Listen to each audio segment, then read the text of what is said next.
Yeah. Okay. Here we are in the studio tonight. Welcome, everybody.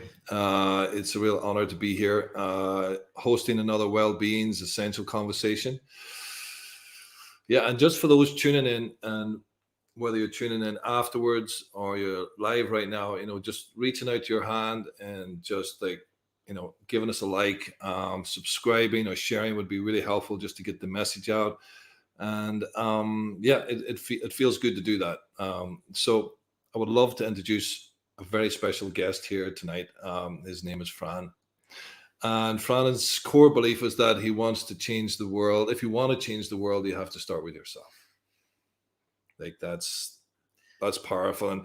And it's the philosophical outlook that he embodies through the practice of gathering in circles and acknowledging one's thoughts, words, and deeds is something that's very, very strong and potent for Fran. And he wants to really, his intention is to create a harmonious and joyful world by courageously,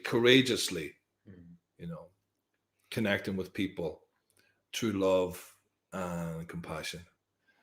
And what a statement, courageously connecting to the world through love and compassion. So the love man himself, Fran, welcome. Hey, hey, brother. How you doing, man? Thanks so much for having me. I Yeah. feel totally honored to be here. And I mean, like, we know each other for a while. Yeah, I've been honored to have the grace of knowing you for maybe 7 years now. 7 years, Yeah. 8 years. We just talked about it. Meeting on the dance floor, ecstatic dance. Totally let it go. This guy's a great dancer, by the way. Yeah. You got the moves. You got the moves. I was taking notes. Maybe screamer. Yeah, and like hanging also in some circles, and yeah, fate brought us together. watching you getting into marriage and fatherhood and all that. Yeah, you got to grow up sometime. I'm still working on that. I'm still working on. Don't grow up, but be responsible and we call it in man circles. Actually, call it be accountable and be in integrity. Yeah. And that's a really like a thing where I really have been working. I mean, I'm pretty good, but I can feel sometimes, when I'm not in integrity, when I get off, I need to pull myself back, or I need to, talk to people, or make it so that I'm going back again. What are those forces that pull you out of integrity? Because I think people watching are kind of gonna. Could be, said I'm accountable, said I keep my words, so I can get lazy, what you just also said, if it gets uncomfortable, escape, and like that mission statement of mine, what you just, it's not courageously, it's like also said, I'm telling my truth. I came from a place where I was more people pleasing sometimes, and where I smiled, and I mean, I like joy, I like one of my mantras now is I'm 60 years old now. It's like, I want to invite joy, daily joy into my life.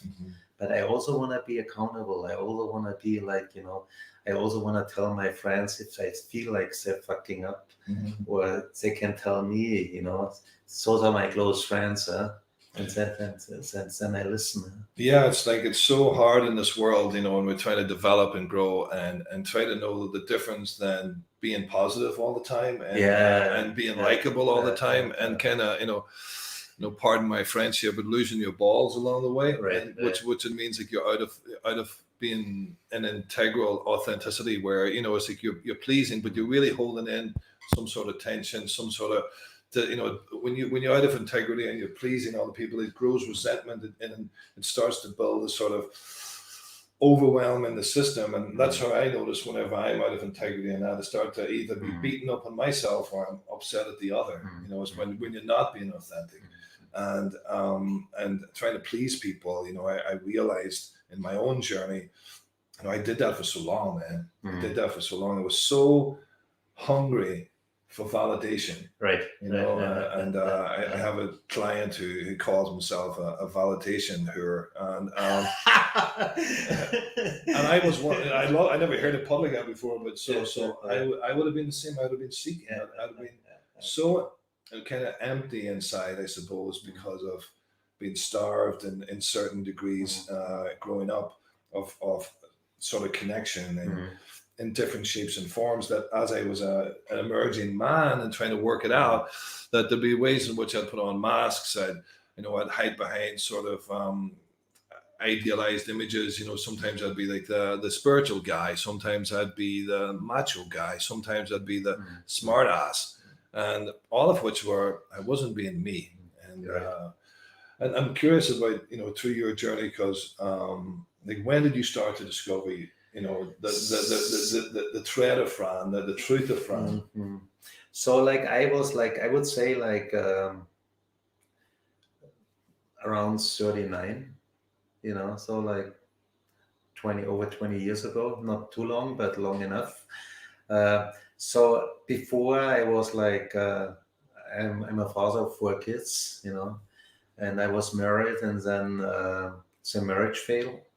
But here in Bali, the mother of, I say most of my kids, because mother of 3 kids, I have another kid from another child from before, and she left me. And this was like, I was like, I had this job here in Bali actually, I made lots of money. I was CEO, like I was overseeing a clothing factory with 1,100 people, and it was funny because like I had lots of money, and like I met people and I judged them.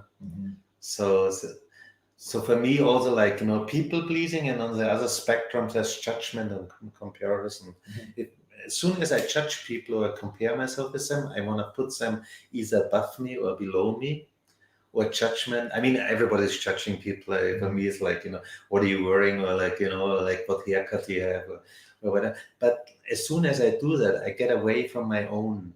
Then I get away from my integrity. Then I get away from my, I'm behind the masks then almost. I'm not authentic anymore. And that's a reminder for me, like it comes right away. Okay, where I'm going. I judge, like we live in a very spiritual city, Ubud. I judge people here, like, there's some places I go there, and like, I mean, they're usually young people, and they're like into the spiritual life, and they have this dress. They have a dress code basically, and and it's like sometimes I talk to friends about them and said, why do they do that? They're just like 20, 25, 30 years old, and they just need to go through their own journey.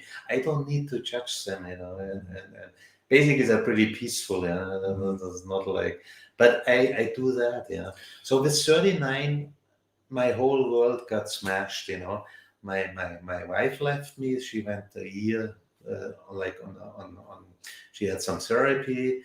She came back, and she basically kidnapped. I would say kidnapped. She took the kids without she took them back to California.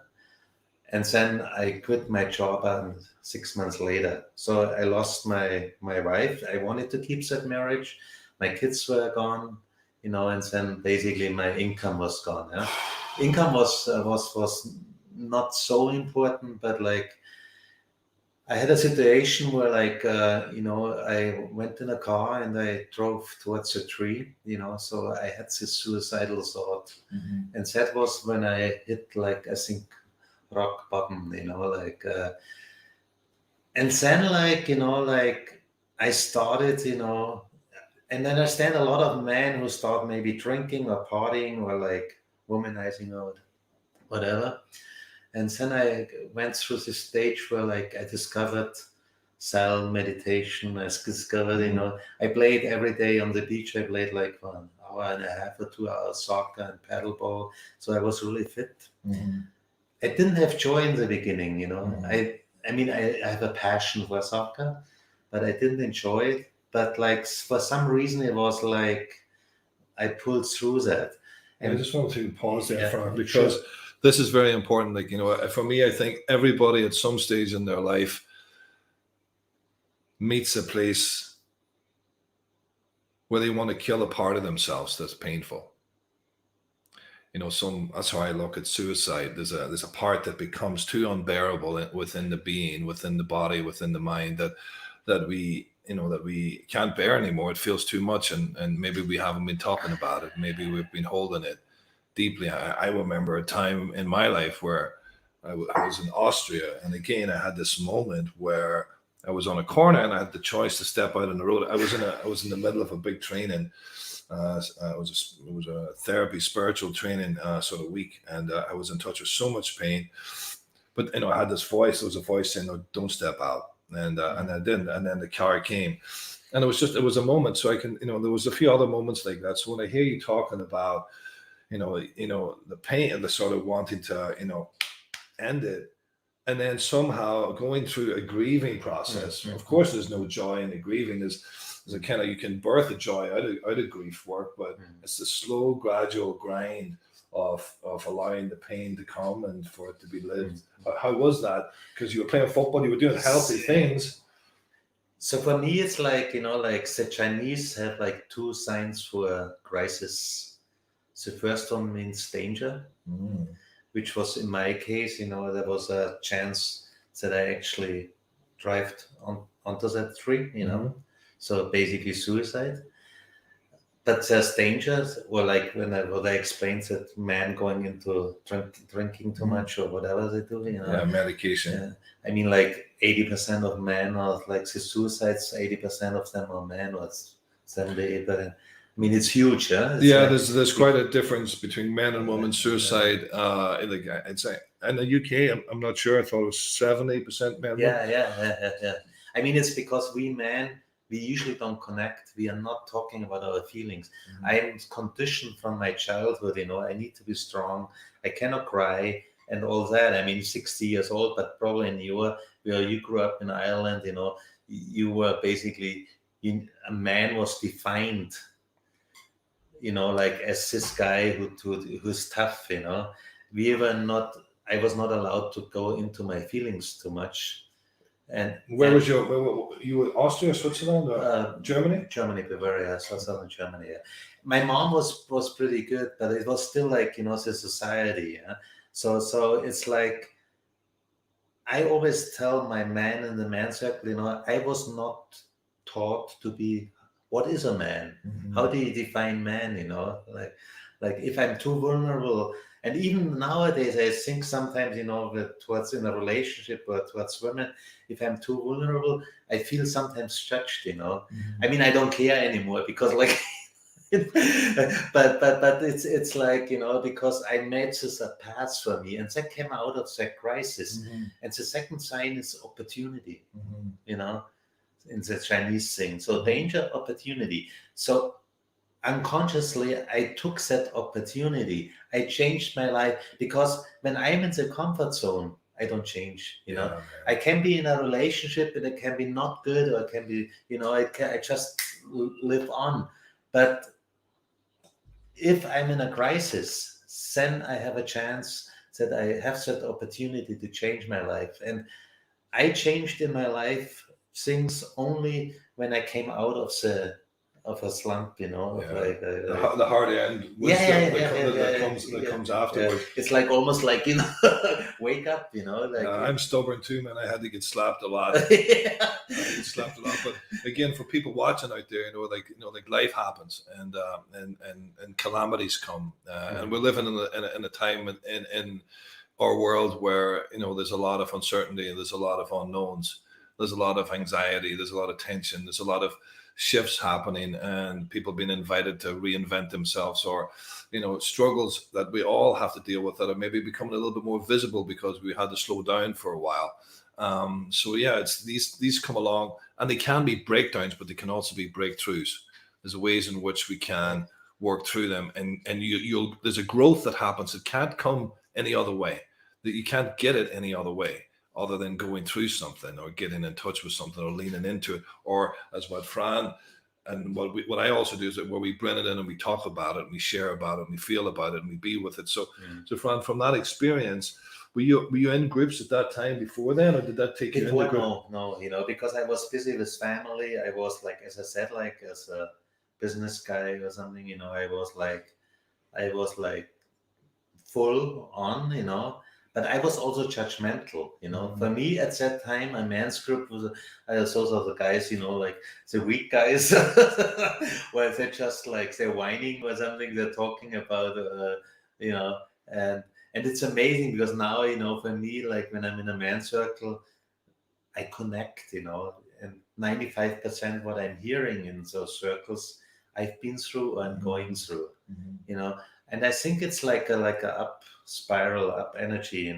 when you connect and I feel the support, and then I'm actually like, and then like I know I do men's group where we also go through processes because like sometimes men complaining or like are whining about the same thing for months and months, and then we can say, hey, listen, I heard you the last 6 weeks talking about the same thing. Are you interested in changing it, or you want to in 6 months you want to do the same thing? Yeah, we call it like the heartfelt disturbing force. Right.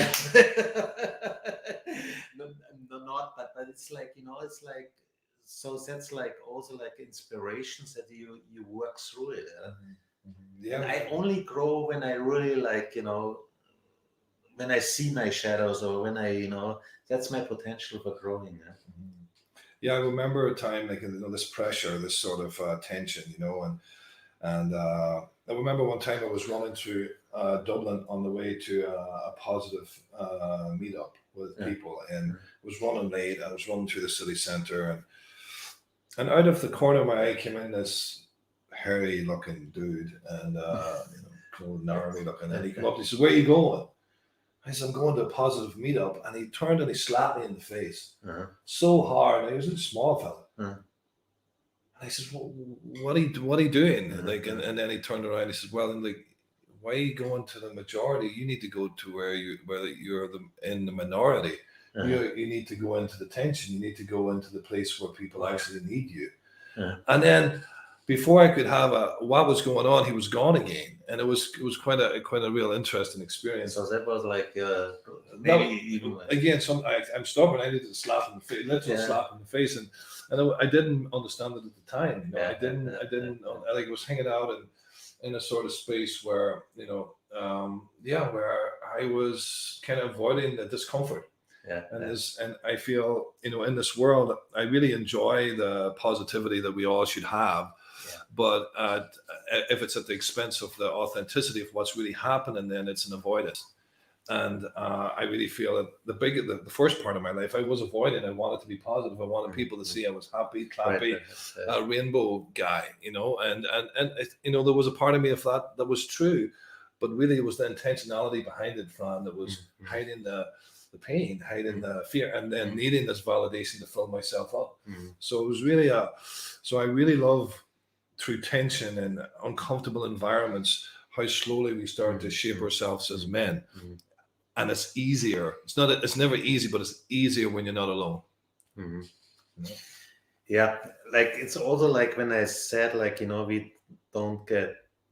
never got taught how to be a man, and like I'm doing also like boys to men initiations, that's like one of my passions. And I was lucky enough to be part of that organization, and then like and I did some courses and stuff. And here in Bali, I did it with a few guys where we take 14 to 70-year-old teenagers to initiation, because in our society we didn't get initiated. Like in all the Native American or in the indigenous people, they have to build their own weapon and kill a wild animal.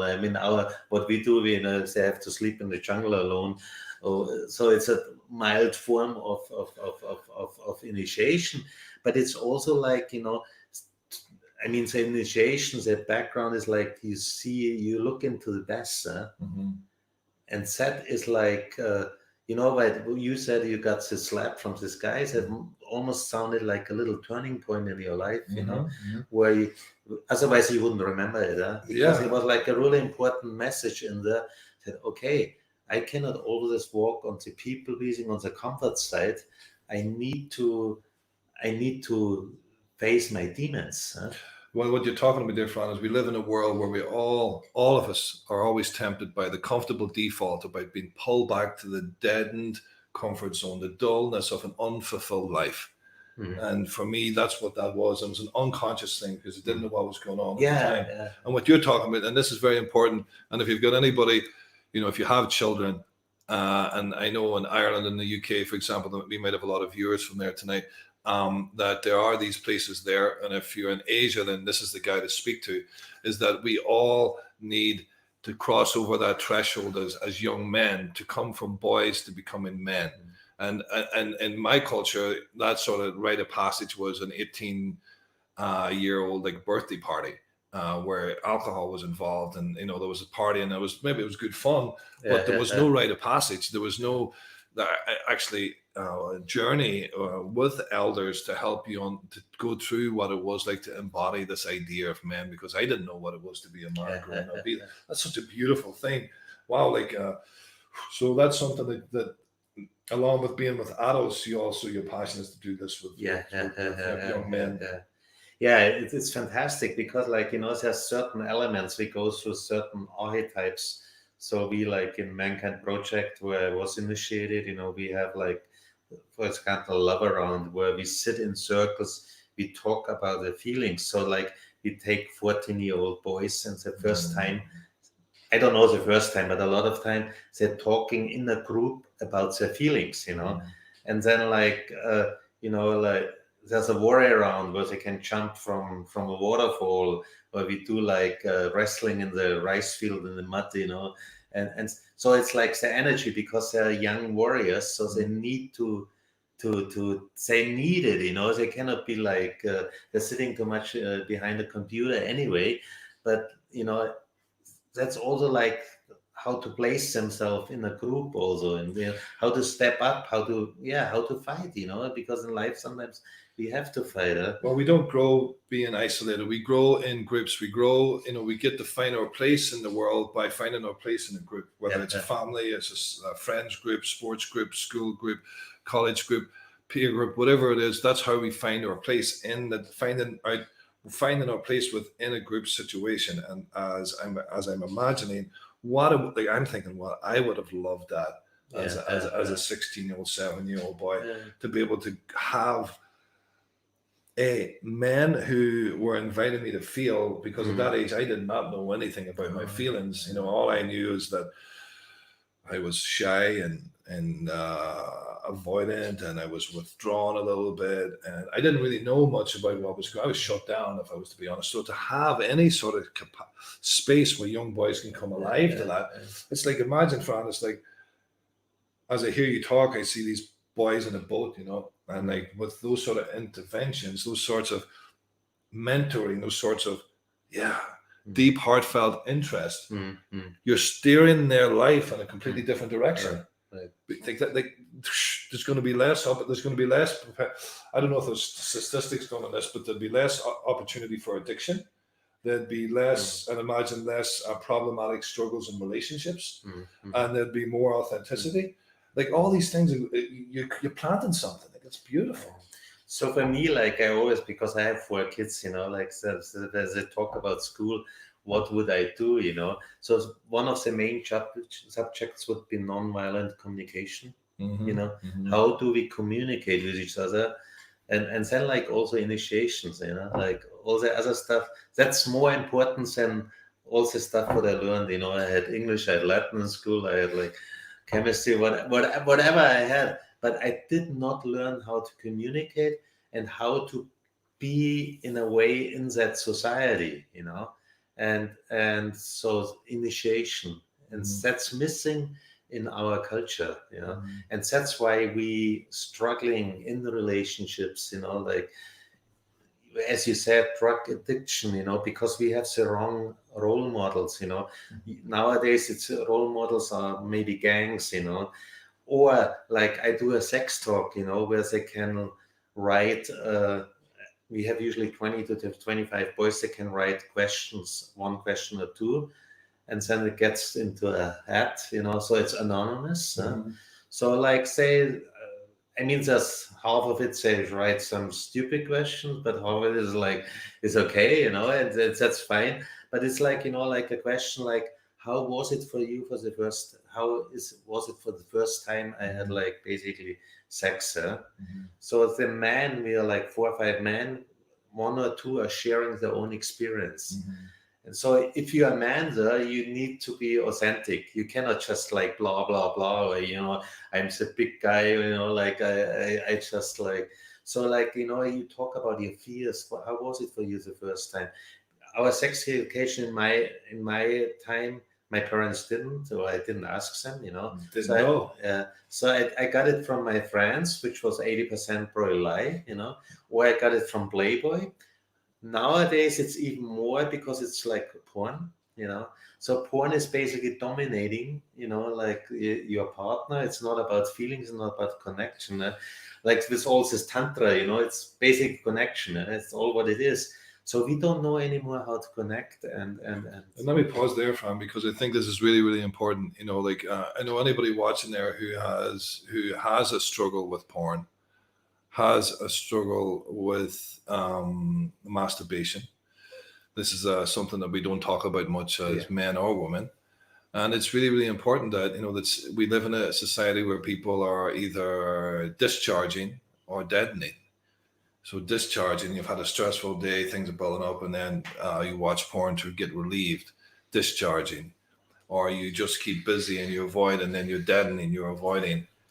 And what the work is to be with it, to awaken with the feelings, to be with, to accompany that for which is hard to be with, because over a lifetime of deadening and avoiding or discharging, there's an emptiness inside.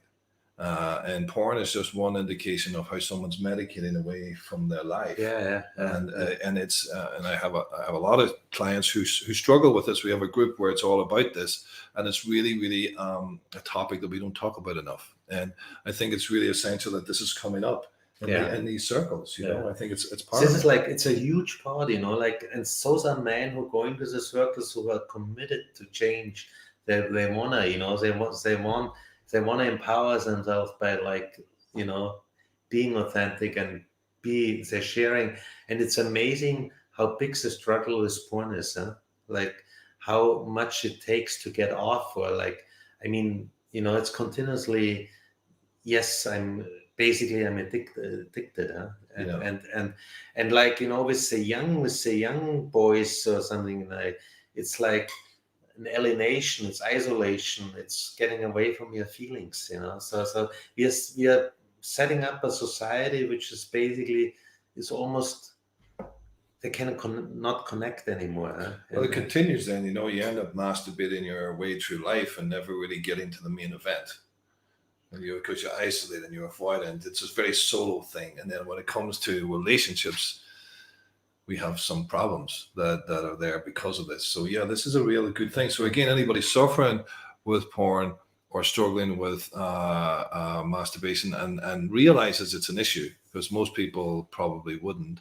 And it's in a smaller degree, and some people will think it's a really good thing, but regardless, if somebody thinks it's a struggle in their life and it's used as a way to avoid life, then do reach out to you can send us a private message here, or you can reach out to a counselor or psychotherapist, or to join a group, or reach out or talk to somebody about it. And I know it's a lot of shame attached to these particular sort of ordinary human struggles, and I know this can keep us frozen, this can keep us in denial, but it's all about, we need people. We need people, and we probably have an idea that people will reject us, but my advice to you is just keep reaching out, and again, we're here and to answer any messages or any struggles or any challenges in relation to any of these struggles that we all have as humans. So and if you have a friend or somebody who's struggling, please send them this link. It would be really helpful. Thank you. But no, this is huge, huh? It's like it's a big deal. And what else do you start to notice in groups, Fran, that arises? What other stuff starts cooking that's a habitual struggle that comes in the door?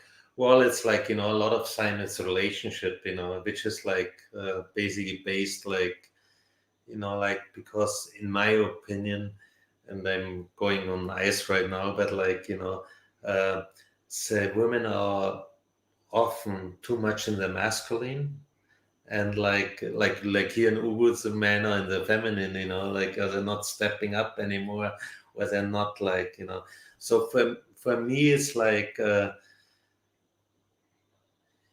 as I said, communication, getting together, like being authentic, and like being vulnerable, that's but usually out in the real world it's not happening that much, it's and so we need to find our inner circle where we feel comfortable, and as you said, like shame is huge, and trauma, and I mean it's work, it's not pleasant. It's it's not it, pleasant, and it's what I find that I think is really important for the viewer who's listening here, and I think it's, you know, and whether this is for women or men, but I'll use men as an example. What I see, and I think Fran's really nailing it here. Like sometimes it's really hard to be in a relationship.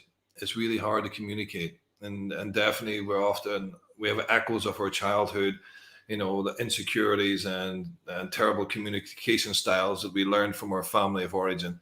That's in the space. So when you choose, you're daring enough to choose or brave enough to choose to go to a therapist or to step into a therapeutic group, what you're doing is, you like to say, you're going into a men's group and you learn to be vulnerable with men, and then you use that as a bridge back to the world, back to the family, back to your wife, to your partner, to your children.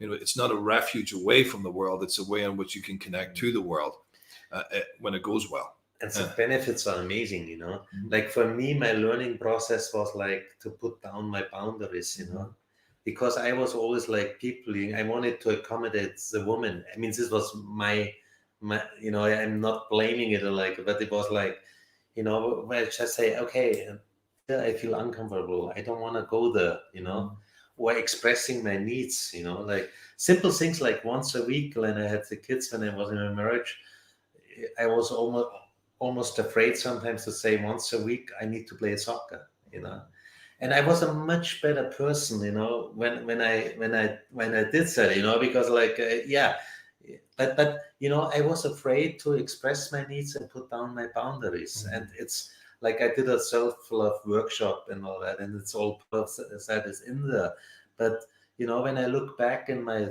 20s and 30s, I did not do that, And again, I think this is a really pivotal thing it's in most relationships. That, let's say you're married, okay, so you're a husband and and you're a father, yeah, but you're doing those duties of being a husband and a father. Let's say you're doing them reasonably well, but if you're forgetting about yourself, then the quality of being a father and the quality of being a sort of husband gets impacted by that. So it's like, Fran was talking about not speaking up and saying he has needs, because often we martyr ourselves in relationships, or we overcompensate, or we overextend, or we enjoy rescuing, or we enjoy fixing, or we enjoy, again, seeking that validation from the wife or from our kids, and we leave ourselves behind, and that's all very well, but that catches up with you, and we start feeling, we can be grumpy, we can be bitter, we can be passive aggressive, and these are all signs, and we might be blaming other people, but really it's our own behavior. It's how we're choosing to relate, it's how we're choosing to connect, or the avoidance of connecting with ourselves, and it all accumulates. And so by going into spaces where you can learn to do that, it's a beautiful thing. And I think for me, I remember going into a group, and maybe I would say 18 years ago now, 16, 18 years ago. And, I was in there and I was peacocking, I had the chest out. I know I was armored up. I came from Northern Ireland, which is a sort of war zone in a way. It was a lot of troubles there for many years, and a lot of hand-me-downs from the different, sort of styles of how I was related to in my community, how I was related to in my home, how I was related to in the larger sense. And so basically what I learned, and I learned later when I work with other clients from war zones, is that there's this part that is scared and terrified, and then there's this a veneer of sort of the sort of psychopathic, controlling and sort of charismatic, or very sort of protecting the deeper painful layers. And I remember in this group, I had this persona, and I was a smart ass. I was a real smart ass. I would be those sort of people who are like quick fire. They've got you before you even know it. I was one of those people. But when I came into the group and the guys called me out on that over a couple of weeks, and then I slowly started to let go of the defense. And I never looked back, although I still am defensive at times. We're human. But I started to understand how I wasn't really me. We learn how to put a mask up, where we said we can fit in. And usually that doesn't make us happy. If I'm in a relationship, I do that. I couldn't go play soccer, for example. I have inner resentments. I start to manipulate my partner. I start to blame. Now, when I start blaming somebody, well, like society or somebody, I immediately go to myself. What's actually wrong with me? Where I'm out of sync here. Because I'm luckily, not luckily, but it was a lot of work. I'm surrounded by people that support me. They like me. It took a while. It took to get rid of toxic, toxic, not like that I was only with mean people, but we didn't match. We're not aligned, It was not according to my past. So I sorted that out, and I'm really proud of it right now, that I have people around me who really like to be with me, and I like to be with them. And it's still sometimes work, like when I go somewhere, the restaurant, and I have a guy or something. Or last time I went to open mic, and this guy who was like total kind of an alcoholic, but talking like really bad about women and all that. And it took me I would say at least 5 minutes to say, okay, I cannot talk, and I switch table. I wish I would have done it right away. But it's just like a putting down my boundaries is okay. That's not for me. It doesn't feel right. I don't need to. It doesn't feel right, and I rather talk to you. No, but because there's something, and you call some things on me too. But you come from the heart. You come from the support. You come as a friend. You come as a mature man. Not like, okay, let's fuck her or whatever. This is a thing that's you're talking about objectification of women. And I definitely would have put my hands up. I would have been someone who would have objectified women when I was younger, and I would have been someone who would definitely have been, blind to my behavior. And it does impact me nowadays because of the work. When I see other people do that, I don't see it as much anymore because I'm not doing it myself. But when I do, it's like, I can choose very nicely to say, hey man, this is I love you, but I got this. It's not my vibe anymore. I respect you where you're at, and then I take space. But this is the growth. I think we can have. We can, as young men, without people having deep interest in us, sort of, we can lose our way a little bit. And it's really important, I think, as a man, as a woman, as we grow, to have spaces where people are interested in us and want to know about our heart, want to know about how our minds think, and get to know those parts that we, hide away from the world, and how much we feel relieved from whenever we can. I'm thinking about a time when I was able to share deep trauma in a group, and how I felt so relieved afterwards, that I wasn't shamed or guilted or made to be small, or it wasn't used against me. These are all things that we all keep in our mind, or we can't be vulnerable. So I'm curious about, when was a pivotal moment in the group where you were in a group that then you realized that you wanted to do this for an occupation? I didn't quite get your question. When, was there a moment when you were in group as an attendee where you really realized, wow, I would love to do this for other people? I think I grew kind of into it. Like what I love on Mankind Project is said there's not only one facilitator, everybody in the group basically needs to step up at one moment and facilitates. So the group is, is like basically independent, like like here in Bali, a lot of people come and go, or used to, and so like if it's dependent from one facilitator, the group is dying. But like so, I basically was kind of forced to, and I did some training and all that, like how to facilitate and all that. But it's a format which is quite simple. You actually can read it, but like going through the process is a little bit more complex. But so you actually empowering yourself. And in the beginning of the night, I don't want to facilitate, and then like I said, okay, like, it's people like saying, hey, I think you're ready and we can support you. And then it feels like, I'm still sometimes nervous, like what you mentioned before, when you sit here and something, you're not in the total comfort zone. Yeah. But that's where you basically grow and you empower, or I empowered myself by doing that. And then like it was like also like really, I'm consider myself an elder. I'm 60 years old.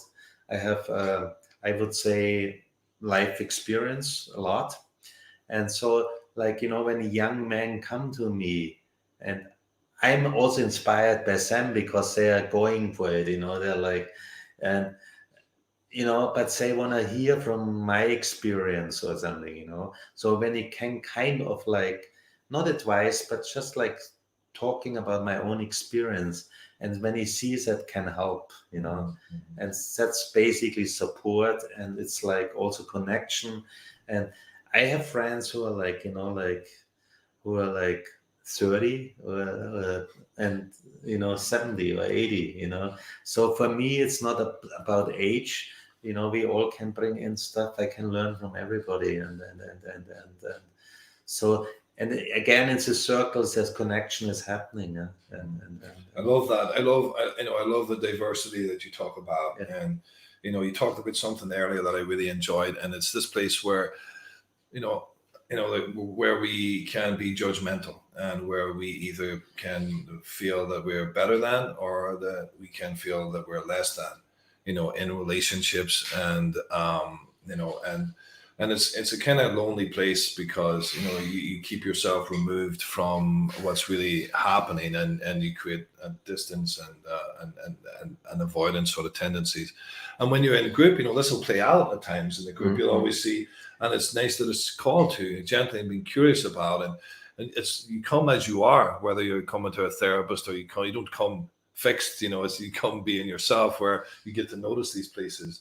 And that's the diversity that I love to see, which is, we all are broken a little bit. We're all a little bit stuck. We're all a little bit challenged. We all have baggage. let's just get real about it. This podcast, I think, was birthed to destigmatize mental health issues. Like we all kind of need to get over ourselves a little bit. Like we all have stuff. And the more we talk about it, the more we feel about it, and the more we can grow and develop. And just bring it back to the group, or bring it back like with it being with a therapist. It's just so lovely to be able to be welcome just as you are, and be seen and heard within a group or one-to-one. And slowly that brings you alive, man. That's one of the things, I'm doing also some mixed circles and all that. That's like totally, we might communicate differently, but between men and women, the biggest fear is not to be seen and not to be heard. Or that I judge you, that's like where, so in the mixed circle, especially, like in the beginning, I always judged women. I came in, I was totally vulnerable, I shared, and they didn't say much, and I said, I'd rather go to a man's circle because like there's so much deeper. But I didn't realize that for women, like also, it's still there, like, it's this trust issue. Can I really trust that guy or something? It takes time, man. Yeah. It takes time, and it also, like, it got you in touch with your own sort of resentment and your own sort of upset, and like that was, so the women who didn't speak give you a wonderful gift. And then, like, for the women, if you give them time, because as a man, women have had a hard time, You know, they've really had a hard time over the years, and it's, I think it's really important to acknowledge that, and for them to fully trust a vulnerable space. And you know what, it might take some people, you know, longer than others, and like we're all working at our own rhythm, and but in the unique beautifulness of that, Yeah, it brings stuff up. yeah. You know? And you know, it's all about like I sometimes judged people, you know, and then all of a sudden I find out the life story, Yeah, you know, wow. and I feel like fuck, you know, why did I judge the, you know, if I would have a life story like that, I would not say anything basically, or like, you know, I would be totally Yeah. like, and we don't know what people are going through, or even like during the day, you know, maybe they had a really bad day or something. Yeah? I mean, it's like, of course, I need to have my boundaries. I cannot like, you know, they cannot be toxic, but like I can be also compassionate. Huh? I can be like, okay, you know, like Some days I don't know, and I'm not every day is the same. I wake up sometimes. You know, I said like life sucks. You know, like I'm here, like you know, I live in a beautiful place. I have like nature around me. I wake up and said, Bali sucks. You know, Yeah. right now I'm not saying it too often because I'm pretty happy, but you know, the next day I wake up and everything is like cool, you know. Yeah, we So have good days and we have I bad have the days. same thing. I have the same amount of money in my bank. I have the same friends. I have food. But like, why one day, you know, I said, I don't want to. I want to be out of here. You know, I cannot take it anymore. And the next day, I'm totally fine. So I don't know. Like I myself go through this. You know, so of course I'm moody. You know, and you know. I think it's really good, and you've been very honest. And this is, you know, I don't think if you've been watching, you realize that, you know, I'm trying to be anybody that I'm not, and Franz definitely not trying to be somebody. He's not just trying to be like revealing and honest that some days he has bad days, and I think anybody out there can identify with people who are human like that. You know, where we all have struggles. You know, we all get stuck, and it's like, yeah, it's like how we deal with that. You know, that's the next thing. Like, can we talk to someone about it? You talk about judgment, Fran. But who judges you more than you judge yourself? You know, like who does it worse than you? I think there's nobody does it worse than us. You know, I mean, I say things to myself I would not say to anybody else. You know, like, I mean, it's amazing. It's still, you know, sometimes I say, what did I just like, you know.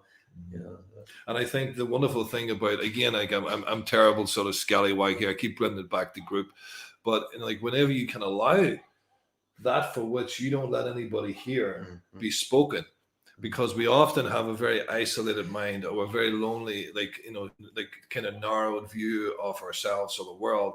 And when that's locked in there in this sort of box, and we just rehash it over and over again, and we never allow someone else's mind in to impact it, to touch it, to challenge it, maybe even, then, you know, it's like we're losing out. So being able to bring in and let someone know about how you see, and like be brave enough to say that for which we would never say, or like, oh, like I feel like I'm, you know, like I don't know about men, but I deal with a lot of.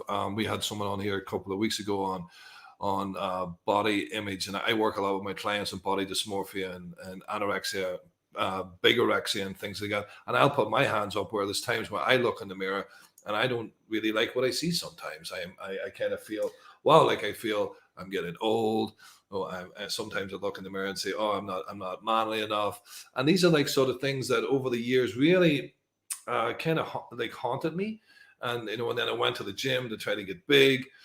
But then I started to look at the sort of smallness that was underneath, you know, being what that was fueling the critic. Now, I'm so much better down the road today, but it still comes in sometimes. And I've been able to like share that with someone and say, yeah, I was beating myself up a little bit today. Hear this, and then sit with what's there. My whole thing, and this is my thing, I'm not selling it. Spirituality comes when we sit in that tension. Sit and cook, sit and feel that discomfort, sit in that zone that is uncomfortable, whether it's loneliness or helplessness or emptiness or hopelessness, whatever it is, being able to drop in and then maybe do it with someone. And these are things I was never taught as in my culture, you know. And so I really, beautiful, you know, that's the yum that's born out of it. If you can catch it, okay, we all have it. We all have these critical tendencies, these sort of critical evaluations, right? So it's like, okay, so come out of the rhetoric. Can I come out of the sort of cognition of it, and can I drop down? Can I take a moment? Maybe somebody who's watching right now, maybe we could all take a moment can all just take a moment to just notice, is anything registering right now? How are we critical to ourselves? You know, like how do we beat ourselves up? Maybe have a think about that, feel what happens in the body.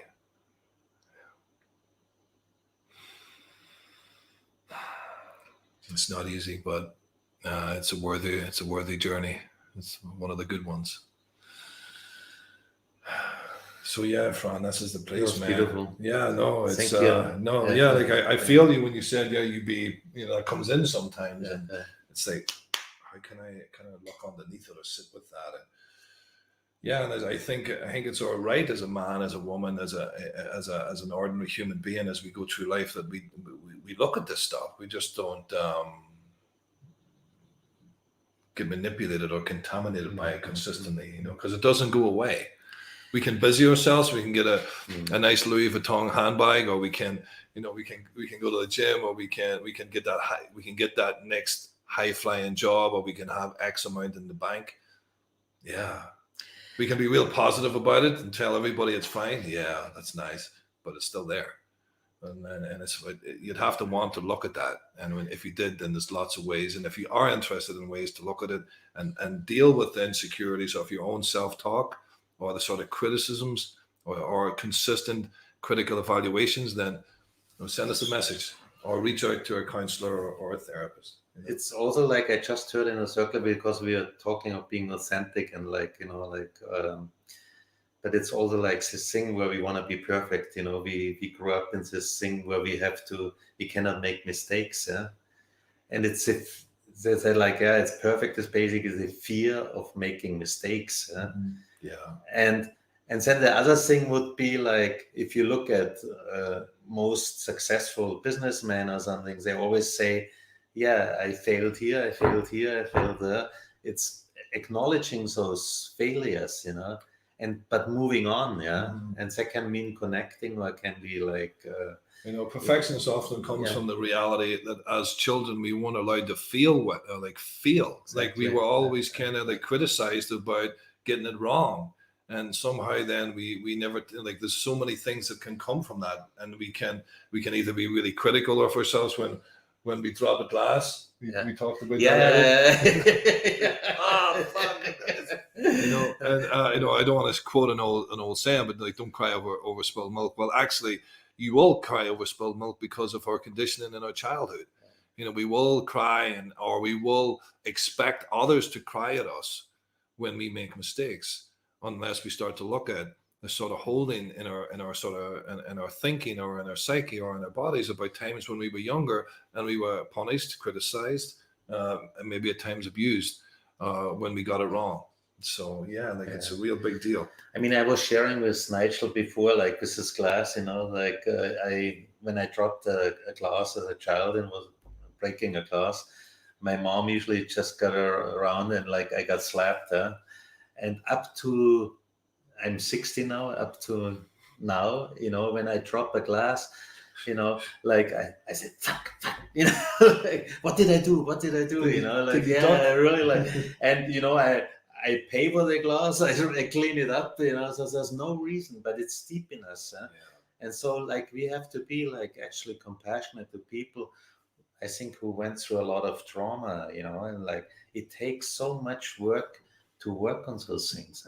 It's like, someone said to me one time, you know how much money and time and effort it takes to buy a house?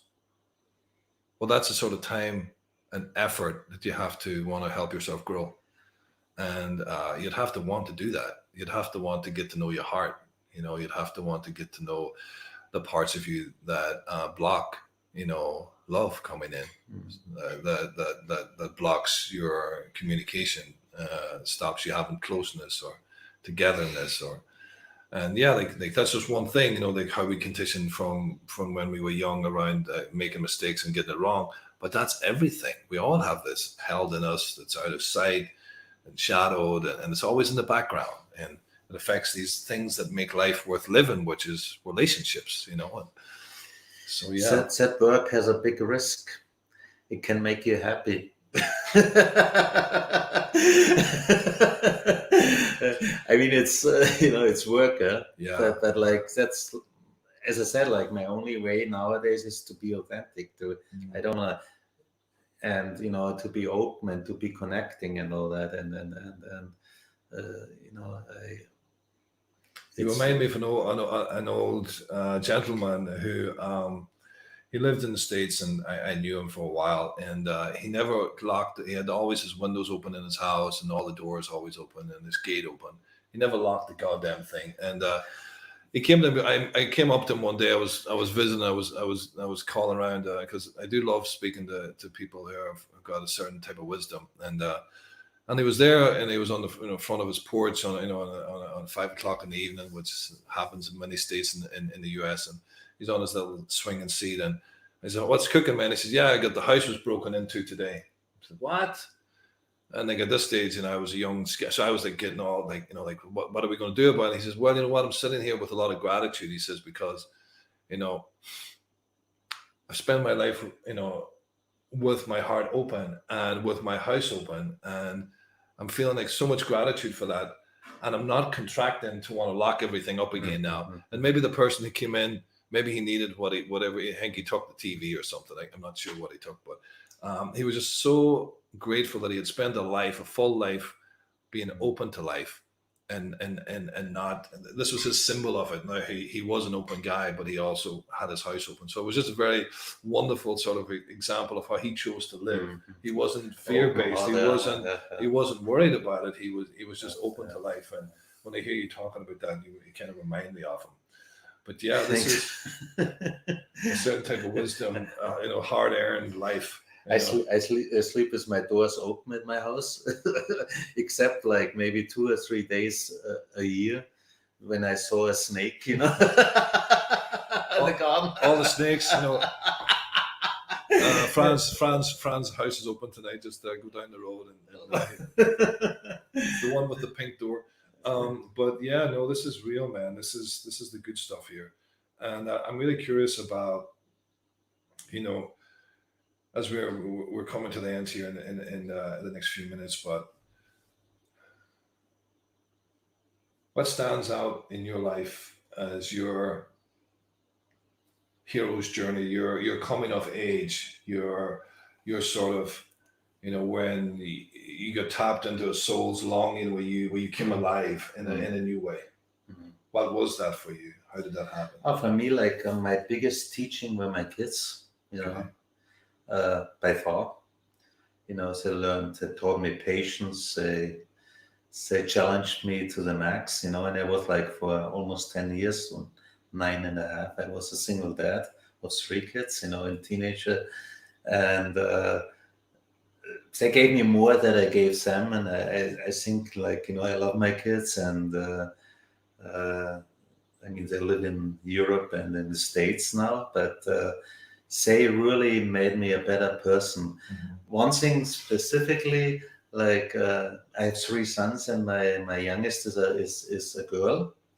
And when she was born, I really thought about it. I wanted a girl after 3 boys, and I thought, I didn't want to create a soccer team or something. Boys soccer. But anyway, I really was thinking, like, her name is Sarah. She's a beautiful woman now. She's like 29 now. And I was thinking, she might choose a guy like me. So I better get my act together, So like in my life, it was my daughter, Sarah, and my grandmother, who was always like, she really loved me. And so those 2 women, they were the biggest influence in my life. So I'm really grateful for that.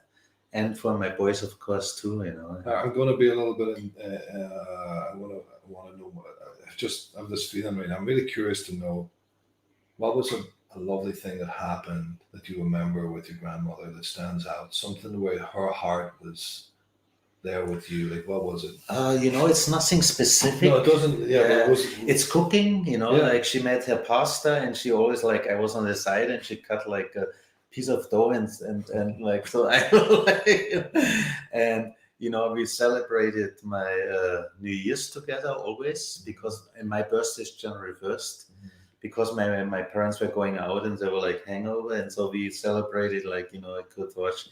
She covered me like when I was 15, 16. I was going out and I slept at my grandmother's, and my mom calls the next day, when did he come home? And she said, well, because my curfew was 10 o'clock, he came home 15 minutes after 10. And in reality, I came home at 4 or 5 in the morning. I mean, there are a lot of moments where, like, She had your back. Yeah. And she was a small woman, like very little. And she had all these wrinkles. And for me, she has been the most beautiful woman, besides my daughter, Wow. It's so important to have these sort of, impact, in our lives. I think of my grandmother as well. And she stands out, as I was very young when she died, but like the small time I had, it was her love, and was her, and how it extended to my mom's capacity to give selflessly to the world in a way that was beautiful, but sort of. It was actually personally, heavy for her when you're constantly giving it, but it was their heart that I have here today. It's like I have that, like, because of those relationships, I walk around with what I feel is my mom and my grandmother's heart here, and that softness. So it's lovely that you were impacted by your grandmother as well. I also know from you, that's a beautiful, what you shared just now. That's beautiful. But I also know your daughter is changed you. And I mean, we are not hanging out too much, but like I know, like when I see the posts and everything, the love for like it's like as a young man, trying to work it out. For me, having a daughter was really about discovering a new type of a new atmosphere of love, in a way, to know what that was like, to really drop down and be able to be with and connect with and play with, and this being, this alive being that looked at me and called me daddy. It was like I had to struggle, and I still struggle going to work in the morning, because your heart is because there's so much yum in the house I'm leaving to go to work. Like, there's so much. My wife, I love her more, and she's probably watching. And my daughter's the same. And like, for me, it's like it's hard to leave that, but then I'm happy, because I'm happy that I'm having such a struggle to leave, and then I just have to watch the speed limit coming home, because I'm I'm galloping to get back to the nest, back into the tribe of my own family. And I think I did learn that heart. It got buried for years, I think, through my own struggles, but it came back online again. So it's so rich. And as my daughter's still a baby, she is impacting my life every day. And I'm really looking forward to, have that deep connection with her. And you have it, it's going to be a lifetime of working on it, and really allowing my daughter to be alive, and not to try to deaden her, not to make her submissive, not make her obedient, but to really allow her to be her own self, which is always a struggle for parents, because we often have to deal with our own parenting styles from our childhood, which was often, you had to be obedient often. Good kids were kids who were seen and not heard. So you have to, for me, I notice those tendencies, and it's there's work involved. For me, in terms of fatherhood, like, also as a single father, my goal was to guide them so they can be independent and can be, of course, like have like good personality. That's a good people, which is like, sometimes it's working, sometimes it's not. I guess. But for me, it's more as a guidance that they can be out there in the world independent, not by like, of course, boundaries are one of the most important things. Like and I see a lot of parents, with the kids can do whatever, but like they need boundaries, in my opinion. They have to grow. They have to lean in towards a parent as a guide. They need something there to show them the way. And that's love. They're looking up to them for direction, and if there's no direction, there's something. There's something. Cannot handle it. There's something there. I meet a lot of people from different parts of the world, and they had like overbearing parents, and sometimes the parenting style is, well, we're just going to not do that, we're just going to let them run wild. And then other ones, it's like, no, they become the overbearing parents, and it's quite a challenge for parents. And again, for any parents watching, if you're realizing you're stuck with a power struggle in the home, if there's a struggle there, again, look around your community. There might be a group happening. If you're in Northern Ireland or the UK, we'll be coming your way pretty soon. But also, if you want to talk to a counselor, if you need help or advice, please message us. But being a parent's not easy. And to learn to parent well takes work. And there's a whole different dynamic than to understand what it means to rear a child. It's not just feeding them and putting a roof over their head. There's real stuff that needs to happen there. So if you're anyone listening who feels that, definitely please reach out. But yeah, so it was this wonderful, your youngest child who started to shape you in a deep way, and then your grandma. So you're wearing their hearts as well. So yeah, just for us to wrap up here, I really would love to ask you one final question, Fran, and let me just feel into see what feels. I think it's going to be beneficial for the audience, and I feel the thing that comes close to me right now is, as your experience of being what I keep aspiring to be, and your experience of being an ordinary man, which is, it takes work to be an ordinary man who's extraordinary. What advice would you give someone who's struggling? Mainly to connect, to reach out, but also be willing to go into the shadow, we call it shadow, into what's causing it.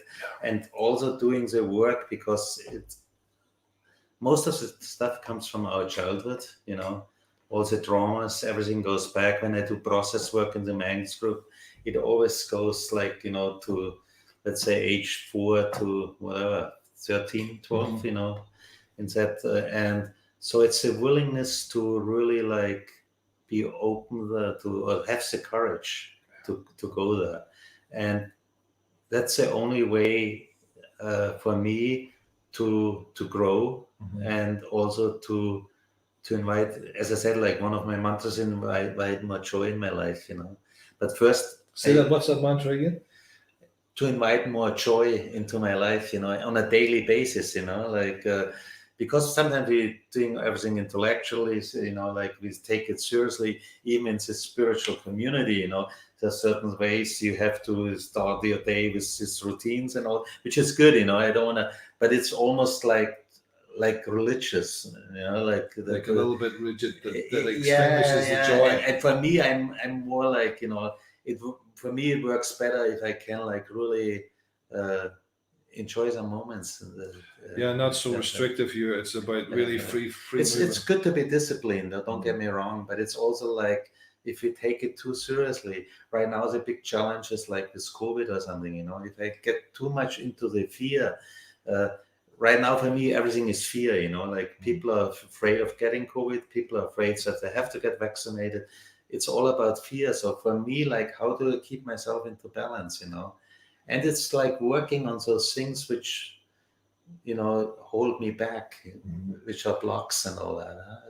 So. Yeah, really looking at what at the struggles in your life and bringing them forward in a way. And I suppose, but before we even do that, we'd have to realize that we need connection, and that we can't do this thing by ourselves. And this thing called life, and like we're in a time of great fear right now in the world, and a lot of unknown and a lot of uncertainty, and it's definitely a time to not do it alone.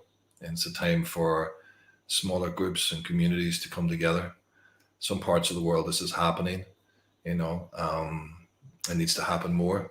And I think through these spaces and places where people come together to be with people, there's an opportunity to talk about the fears, allow emotions to come, allow some sort of accompaniment to start to happen where you don't have to be alone with it, and where you can come out of the sort of busy overwhelm of the thinking into the lived experience of your body, and allow things to move instead of just regurgitate. Because if you know anything about regurgitation, you don't get any minerals after a while. So you don't get nourished, you get depleted. So really reaching out. So, Fran, thank you. And Thank you.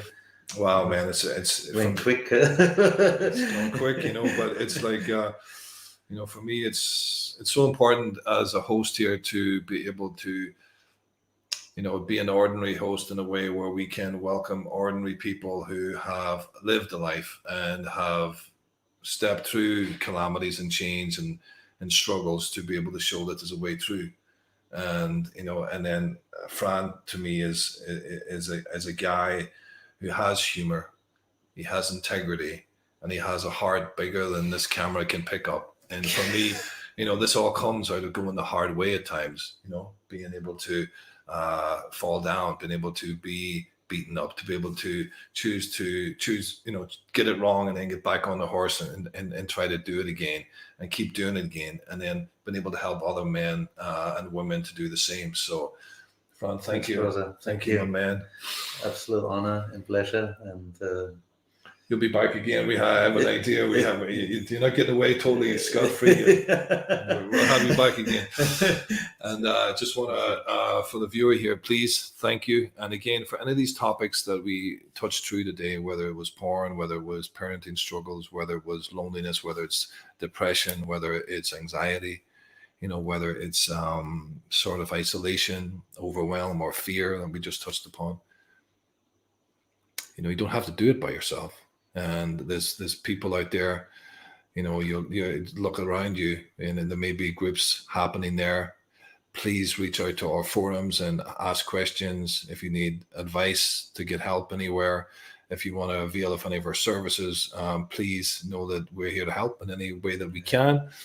And the main thing is also to, if you're a little bit, tired and you want to stretch and do your yoga, then just extend out your hand and hit that like button and share and subscribe, and you'll be really helping us a lot because you'd help us get the message out. So, wishing you all a really lovely morning, evening, sort of midday, wherever you are in the world, and thank you. And we'll be back same time next week. Take care. Take care, everybody. Yeah.